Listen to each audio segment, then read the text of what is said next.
Jacqueline Fernandes पिछले कुछ दिनों से मनी लॉन्ड्रिंग के मामले को लेकर काफी सुर्खियों में है।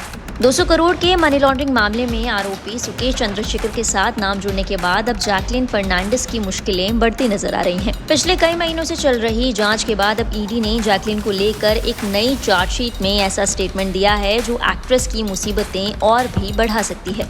इस चार्जशीट में कहा गया है कि एक्ट्रेस ने न केवल जानबूझकर चोर सुकेश चंद्रशेखर के आपराधिक अतीत को नजरअंदाज किया, बल्कि उनके साथ फाइनेंशियल ट्रांजैक्शन भी जारी रखा। इतना ही नहीं, चार्जशीट में ये दावा भी किया गया है कि जैकलिन के साथ साथ उनके परिवार के सदस्य और दोस्त भी इस रिश्ते से आर्थिक रूप से फायदा ले रहे थे। एएनआई की रिपोर्ट के मुताबिक जो चार्जशीट दायर की गई है उसमें लिखा है कि अब तक की इन्वेस्टिगेशन से ये पता चला है कि जैकलिन डायरेक्टली और इनडायरेक्टली क्राइम के प्रोसेस में शामिल रही हैं।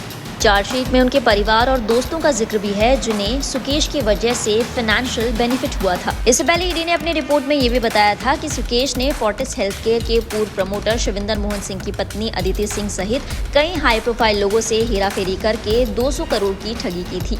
यही नहीं, इन पैसों का इस्तेमाल सुकेश ने जैकलिन के लिए महंगे तोहफे खरीदने के लिए किया था। इसी के साथ एजेंसी ने अपनी चार्जशीट में ये भी कहा था कि सुकेश से मिले उपहारों के बारे में जैकलिन ने लगातार अपना रुख बदला है। जैकलिन ने पहले कुछ चीजों की डिटेल तो दी, लेकिन वो सुकेश के द्वारा खरीदी गई कुछ संपत्तियों से लगातार इनकार करती रही, जिसके पहलू पर अभी भी जांच चल रही है। ईडी ने अपनी चार्जशीट में ये भी दावा किया है कि सुकेश ने जैकलिन फर्नांडिस के लिए श्रीलंका में घर खरीदा था। इतना ही नहीं, सुकेश जैकलिन के पेरेंट्स को बहरीन में एक घर गिफ्ट कर चुका है। इसके अलावा सुकेश ने जुहू में भी जैकलिन के लिए एक बंगला बुक किया था। इस बंगले की एडवांस पेमेंट भी की जा चुकी थी। ईडी के मुताबिक सुकेश ने अपनी सहयोगी पिंकी ईरानी को इन सारी प्रॉपर्टीज के बारे में बताया था। खबरों के मुताबिक पिंकी ईरानी वही महिला है जिन्हें काम दिया गया था कि वो सुकेश और जैकलिन की दोस्ती कराएं। खबर है कि इसके बदले पिंकी को भी करोड़ों रुपए दिए गए थे। इसके बाद जब जैकलिन से इस बारे में पूछा गया तो उन्होंने इस बात को कबूल किया कि सुकेश ने उन्हें बताया था कि उसने श्रीलंका में एक घर खरीदा है।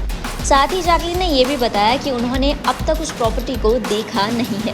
बताया जा रहा है कि ये प्रॉपर्टी श्रीलंका के वेलिगामा में है। वेलिगामा श्रीलंका के एक बहुत ही मशहूर और खूबसूरत टूरिस्ट डेस्टिनेशन है। चार्जशीट के मुताबिक जैकलिन ने यह भी बताया कि सुकेश उनके और उनके परिवार वालों के लिए प्रॉपर्टीज खरीदने की बात करता था। इस केस में जैकलिन फर्नांडिस अपने वकील की तरफ से ये दावा करती आ रही हैं कि उन्हें सुकेश चंद्रशेखर की असली पहचान के बारे में वो सुकेश को शेखर के नाम से जानती थी, जो कि एक मशहूर राजनीतिक परिवार से है। लेकिन ईडी ने इस दावे को गलत माना है। ईडी का आरोप है कि 1 महीने के अंदर अंदर ही जैकलिन को खबरों के जरिए इस बात की जानकारी हो गई थी कि वो सुकेश चंद्रशेखर है, और बावजूद इसके वो उससे महंगे तोहफे लेती रही। जैकलिन ने बताया कि सुकेश चंद्रशेखर ने उनको करीब 7 करोड़ की ज्वेलरी गिफ्ट की थी। इसके साथ एक्ट्रेस और उनके परिवार को सुकेश की तरफ से कई सारे महंगे गिफ्ट्स भी दिए जा चुके हैं, जिनमें कार्स, महंगे बैग, कपड़े, जूते और कीमती घड़ियां शामिल थी। हालांकि जैकलिन फर्नांडिस इस केस की शुरुआत से ही अपने आप को डिफेंड करने की कोशिश कर रही है, लेकिन ईडी है जो कि इस बात को मानने के लिए तैयार नहीं है। समय के साथ इस केस में लगातार नए खुलासे हो रहे हैं, जिससे जैकलिन फर्नांडिस की मुश्किलें बढ़ती नजर आ रही हैं। हर कोई इस बात को जानने के लिए बड़ा बेताब है कि जैकलिन फर्नांडिस और सुकेश चंद्रशेखर के बीच कनेक्शन क्या था। इस केस से जुड़ी हर डिटेल को हम पहुंचाएंगे आपके पास। आप जुड़े रहिए लाइव हिंदुस्तान के साथ।